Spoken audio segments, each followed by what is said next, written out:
Welcome, my friends. If you want to travel back in time with us and explore the marvels of the ancient world, you should, follow this channel.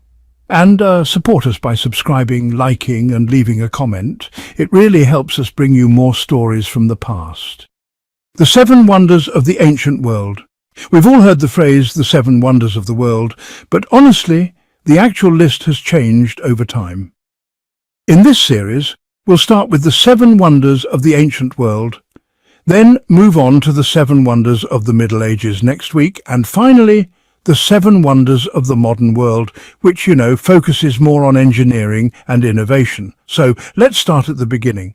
The first known version of this list was made around the 1st century AD, when early travellers began exploring Greece, Egypt, and the rest of the Mediterranean. That's why all the wonders are from that region. Interestingly, they didn't all exist at the same time. At best, they coexisted for about 60 years, if they all even truly existed at all. The first wonder, and the only one still standing today, is the Great Pyramid of Giza. Egypt has several pyramids, but this one, built for Pharaoh Khufu around 2560 BC, was chosen as the wonder. It's been standing for more than 4,000 years. For almost 3,800 of those years, it was the tallest man-made structure in the world until modern skyscrapers came along. We still don't know exactly how it was built. There's debate about whether it was constructed by slaves or skilled workers, but most agree it took around 14,000 workers about 10 years. Another mystery is whether it was ever meant to be Khufu's tomb, since his body has never been found. Some believe there's still a hidden chamber inside, but only time and careful research will reveal the truth. The second wonder is also in Egypt, the Lighthouse of Alexandria. Built under Ptolemy I and II, it took about 12 years to complete. It had a giant fire burning at the top to guide ships into the harbour at night, making it the very first lighthouse and the model for all future ones.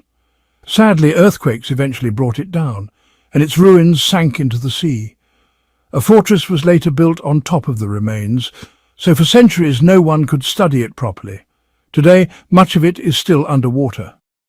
Next, we head to Greece for the Colossus of Rhodes. Rhodes was a coastal city, and the statue was built to honour the Greek sun god Helios after the city defeated an invading army. The statue was said to be about the size of the Statue of Liberty, but its exact pose is, still debated. Contrary to popular images, it probably didn't stand astride the harbour entrance. More likely it stood to one side. Otherwise, it would have blocked the port. Sadly, it only lasted about 50 to 60 years before an earthquake toppled it. For centuries, people visited the ruins, but eventually the bronze was melted down and sold, leaving nothing behind. Our fourth wonder is the statue of Zeus in Olympia, Greece. It was a massive wooden statue covered in gold and precious materials, honouring Zeus, the chief of the gods. It was housed in the largest temple dedicated to him. Later, when the Romans took control, worship of the pagan gods was banned and the statue was abandoned. Earthquakes, fires, and even looting likely destroyed what remained. Only a few traces survive. The fifth wonder is the Temple of Artemis in the ancient city of Ephesus, which is actually in what we now call Turkey. This grand temple was dedicated to Artemis, the goddess of the hunt, and, it's said the Amazons, those legendary female warriors from Greek myths, helped support its construction. Over the centuries, the temple faced all sorts of disasters: floods, fires, earthquakes, you name it. Each time it was rebuilt, showing just how important it was to the people there. Then, in the 19th century, archaeologists managed to rediscover the site. Today, only one reconstructed column pieced together from the ruins still stands as a reminder of its former glory. The sixth wonder is the Mausoleum at Halicarnassus, which is also in modern-day Turkey. This impressive tomb was built for Mausoleum, a ruler who really wanted his city to be magnificent. When he died at a young age, his wife decided to honour him with this elaborate tomb which overlooked the city.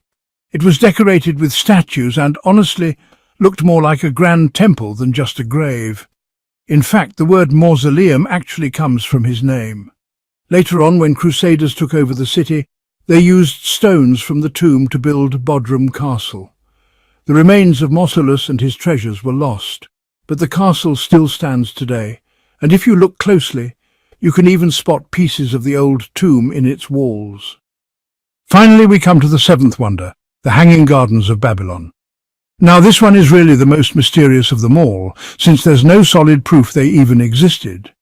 Babylon, located in what is now Iraq, was said to have these incredible terraced gardens with lush plants spilling down from the high walls.